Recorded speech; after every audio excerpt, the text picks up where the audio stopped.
Okay, then I'll use the, oh, fair enough. Okay, perfect. Thanks for the opportunity. Thanks for being here. I know you're all tired. Try to keep this light and entertaining. Um, I'm, dressed like an elephant because what we do is remove finance as a barrier to education. And Ganesh is, in Hindu tradition, the remover of obstacles and the god of wisdom and education as well. So I hope that sticks with you. And seemingly, we are the Kickstarter for students, but we're actually much more than that. I'm going to explain to you how this works. I'm Juan Guerra, CEO of StudentFunder. I come from Mexico, and my story is that I was accepted in a German university, but I didn't have the money to get there in the first place. So I fundraised my way in. And through that process, I not just raised the money to study, I also made connections, and those connections helped me get my first job years down the line. And also I realized that I wasn't the only guy with the same problem. That's how StudentFunder was born some years ago. So, in the UK, about 250,000 people every year are accepted in universities, but they fail to enroll or they drop out because of money. Now, that's not cool. Now, traditional lending methods disguise the attractiveness of student loans. We believe they don't make money. Well, I'm going to challenge that assumption, and I'm going to show you how they're going to make us money using crowdfunding. So, we can use crowdfunding, but not in the way you expect. We can use crowdfunding as a credit enhancement tool.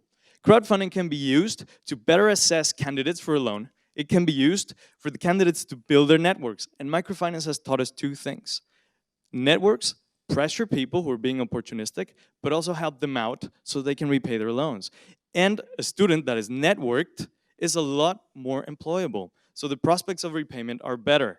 And third, often student loans are a customer acquisition strategy, and guess what? If you crowdfund, you can leverage other people's money. So you can acquire twice as many students for the same budget. So it gives you bang for the buck, right? And by the way, this is a theoretical example. Someone is fundraising from their friends and family, the friends and family's friends and family, the university gives them a little scholarship, students and alumni chip in, diaspora networks, NGOs, everyone can chip in, and then the financial institution matches that with a loan. The financial institution here is senior, right? So they're the first to get their money back.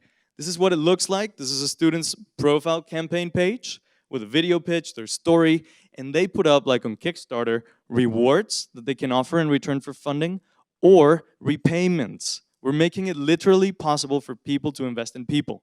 So you can lend a soft loan to a student and get a fixed or variable return. Now, again, this helps the student build their networks, raise funding to study, and develop entrepreneurial skills. Because running a crowdfunding campaign is like running a little business, right? So this is our website.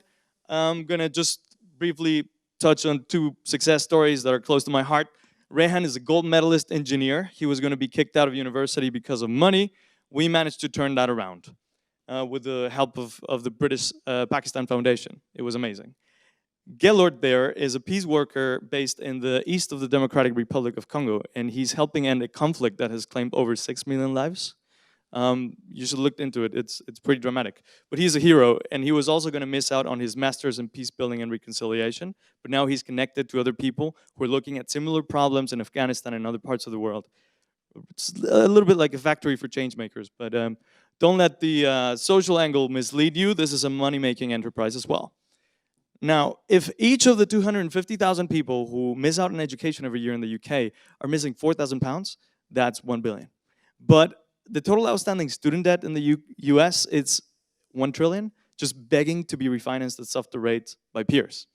And guess what? The part of the world where I come from, Mexico, doesn't have any outstanding student debt. And that's an even bigger problem because social immobility is the norm and people cannot breach social gaps. And also that's a huge loss of potential. The student funding landscape in the UK is a little bit fragmented, and we can complement it. We can bring more to the mix, leverage parties, and raise more funding for students. Some of our strategic assets is we have the founder of the UK's first loan crowdfunding platform. We are building the world's first loan crowdfunding platform for students as we speak, and we have relationships now with 8 universities, a working pilot with one of them, taking a large number of applicants. So these are some of the guys in the team. I have a background in SME and microfinance, which is where I started thinking differently about retail lending, productive loans. We have the founder of Unlimited, chairman of Essex University in the team. Ed founded and sold his crowdfunding platform, the VP of Innovation at Visa UK. So I promised I would tell you why I'm wearing an elephant costume. To kickstart the venture in September 2012, I dressed up in this costume and I crossed the Alps. We made a movie and we had a crowdfunding campaign. And we're doing that every year to raise awareness and funds for students who need it. And right now we're raising a seed round, a £500,000 loan fund to test our hypothesis on how crowdfunding can work. And we'd love to partner with any of you who'd be eager to make it possible for people to invest in people. Thank you very much.